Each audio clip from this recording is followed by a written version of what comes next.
አሰላሙ አለይኩም ወራህመቱላሂ ወበረካቱሁ። ውድና የተከበራችሁ የቻናል ቤተሰቦች እንዴት ናችሁ? እንደውም ክርስቲያን ወገኖቼ ሰላም ብያለሁ። ለዚህ ቻናል አዲስ ከሆናችሁ ላይክ፣ ሼር፣ ሰብስክራይብ ማድረጋችሁን አትዘንጉ። ሀዋይቢ ዛሬም በአዲስ ርዕስ መጥቻለሁ። እሱም ምንድነው? ሸሪዓዊ የሙስሊም ሴት አለባበስ። አንደኛ፣ የሙስሊም ሴት ልብስ ወፍራምና የተጎዘጎዘ መላ ሰውነቷን የቅርብ ዘመዷ ካልሆነ ወንድ የሚሸፍን መሆን ግዴታ ነው። ለቅርብ ዘመዷም ቢሆን በተለምዶ ከሚገለጸው እንደፊት እጅና እግር ውጭ ሌላ አካሏን ማሳየት የለባትም። ሁለተኛ፣ እይታን የሚከለክልና ስስ ያልሆነ ከበስተጀርባው የሰውነቷን መልክ የማያሳይ መሆን አለበት። ሶስተኛ፣ ጠባብ ሆኖ የሰውነቷን ቅርጽ የሚያሳይ መሆን የለበትም። የአላህ መልእክተኛ ሰለላሁ ዐለይሂ ወሰለም እንደሃሉ ሰንፈን መን አህለ ናሪ ለም አርሐማ ቀውመን መዓሁም ሰይጠን ከአዘነበ ልቀብራ يضربون بها الناس والنساء كسيت أريات ميلت روسها كأسمت البحث لا يدخلون الجنة ولا يجدون ريحا وإن ريحها ليجود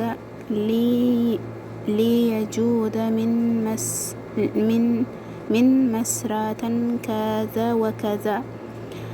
ሁለት ክፍሎች የእሳት ናቸው፣ እነርሱም አላየኋቸውም። አንዶቹ የከብት ጅራት የመሰለ አለንጋ ይዘው በዚያ የአላህን ባሮች የሚገርፉ ሲሆኑ፣ ሌሎቹ ደግሞ የለባሽ እርዘኛ ዘንባዮችና አዘንባዮች ራሳቸው እንደ ከሳ ግመል ሻኛ የሆኑ በፍጹም ጀነት አይገቡም። እረ እንዳውም ሽታዋንም አያገኙም። የጀነት ሽታ ከዚያ ወደዚያ ከረጅም ርቀት የሚያገኝ ሆኖ ሳለ ሙስሊም ዘግበውታል። ሸኹል ኢስላም ኢብኑል ተይሚያ በጁሙዑል ፈትዋ በ22ኛው ጥርዝ ገጽ 146 ላይ እንዲህ ይላሉ።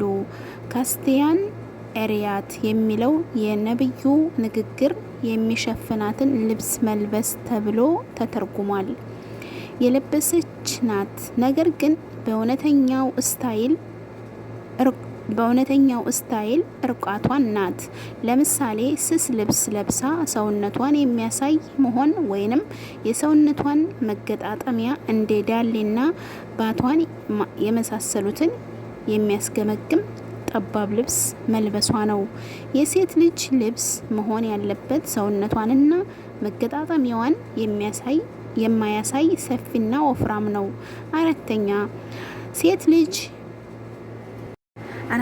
ሴት ልጅ ባለባበሷ ወንድ መምሰል የለባትም። ነብዩ ወንድ የሚመስሉና የወንዶችን መለያ የነርሱ መለያ የሚያደርጉ ሴቶች ተረግመዋል። በወንዶች መመሳሰል ማለት እንደ ማህበረሰቡ በአይነትም ሆነ በባህሪ የወንዶችን መለያ የሆነ ልብስን መልበሷ ነው። ሸኹል ኢስላም ኢብኑ ተይሚያህ በጁሙዑል ፈትዋ ቁጥር 22ኛው ጥራዝ ከገጽ 148 እስከ 149 እና ከገጽ 155 ላይ እንዲህ ይላሉ። የወንዶችና የሴቶች ልብስ መለያው ላለባበሳቸው አብሮ የሚሄደው አለባበስ ነው። ይህም ሴቶችና ወንዶች ከታዘዙበት ጋር አብሮ የሚሄድ መሆን ነው። ሴት ልጅ አካሏን ግልጽ እንድታደርግና እንድትገላለጥ ሀጅ እንድታደርግ እና እንድትሸፋፈን የታዘዘች ናት። ለዚህም ሲባል ለሴት ልጅ ድምጿን ከፍ አድርጋ አዛንና ለበይክ ማለት እንዲሁም ሶፋና መርዋ መውጣትና በኢህራም ጊዜ ወደ ወንድ እንደሚገላለጠው መገላለጥ አልተፈቀደላትም። ወንዶች በኢህራም ላይ ራሳቸውን እንደገለጡት የተለመደና በሰውነታቸው ልክ የተሰፋ ልብስ እንደ ቀሚስ፣ ሱሪዎች፣ በረንሶችና ኩፍሎች መልበስ ተከልክለዋል። በአንጻሩ ሴት ልጅ በሐጅ ላይ የተከለከለችው ልብስ የለም። ምክንያቱም ሴት ልጅ እንድትሸፋፈን የታዘዘች ስለሆነ ከዚህ ተቃራኒ መስራት አይፈቀድላትም። ነገር ግን ኒቃብና ጓንት መልበስ አይፈቀድላትም። ምክንያቱም እነዚያ ልብሶች በሰውነቷ ልክ የተሰሩና እነሱን መጠቀም የሚያስገድዳት ነገር አለመኖሩ ነው። ነገር ግን ያልተሰፋ በሆነ ልብስ ፊትና እጇን ከወንዶች መሸፈን ይኖርባታል። በስተመጨረሻም ሸኹ እንዲህ ይላሉ። ወንዶች ከሴቶች የሚለዩበት ልብስ መኖር የግድ መሆኑ ግልጽ ሲሆንና የሴቶች ልብስ የተፈለገበት ዓላማ የሚሸፍንና የሚሰትር መሆኑ ሲታወቅ የዚህ ርዕስ ዋና መሰረቱ ግልጽ ይሆናል።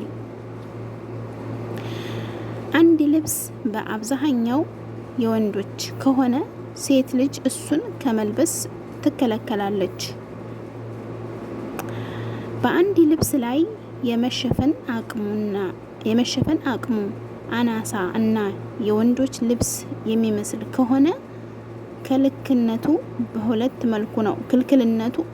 መልኩ ነው። አንዱ ባለመሸፈኑ ሲሆን ሁለተኛው ደግሞ የወንዶችን ልብስ መምሰሉ ነው። ሐቂቃውን አዋቂው አላህ ነው። አምስተኛ ልብሷ እይታን የሚስብ በላዩ ላይ ጌጥ ያለው መሆን የለበትም። በልብሷ ምክንያት ለእይታ የተጋለጠች እንዳትሆን። አላሁመ አስቱርና። ውድ ቤተሰቦቼ የዛሬው ፕሮግራሜ እዚህ ጋር ያበቃል። ላይክ፣ ሸር፣ ኮሜንት እያደረጋችሁ አበረታቱኝ። መልካምነት ለራስ ነው። አዳዲሶችም ደግሞ እንዛመድ፣ አብረን እንደግ እላለሁ። የዛሬው መልእክቴ ይህንን ይመስላል። አላህ ሱብሓነሁ ወተዓላ ከመልካሞች አድርገን። አላሁመ አስቱርና ተሐተል አርድ፣ አላሁመ አስቱርና ፎቀል አርድ እያልኩኝ ከወዲሁ እሰናበታችኋለሁኝ። በሌላ ፕሮግራም እስከምንገናኝ ወሰላሙ አለይኩም ወረህመቱላሂ ወበረካቱሁ።